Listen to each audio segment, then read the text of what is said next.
In today's video, I'll teach you how to reset Consumer Cellular password.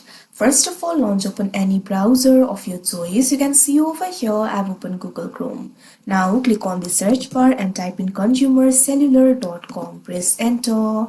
After you do that, you'll be led to the official website of Consumer Cellular. Initially, you'll be led to this kind of interface. So if you want to reset your password, for that, what you have to do is go to the login interface. In order to do that, click on the login option that you can see at the top right corner of your screen.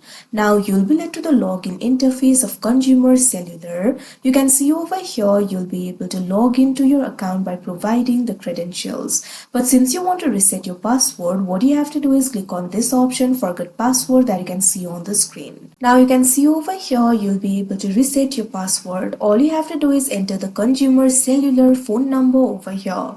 Click on the field of Consumer Cellular phone number and enter the phone number over here. Now select the delivery preference.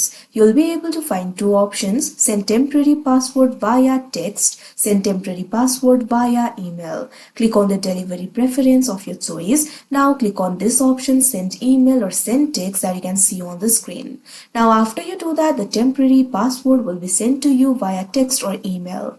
Now what you have to do is enter the temporary password in another interface. After you do that, you'll be able to create your own permanent password. So like this, your password will be reset. So that is how you reset Consumer Cellular password. I hope you found this video helpful. Thank you for watching.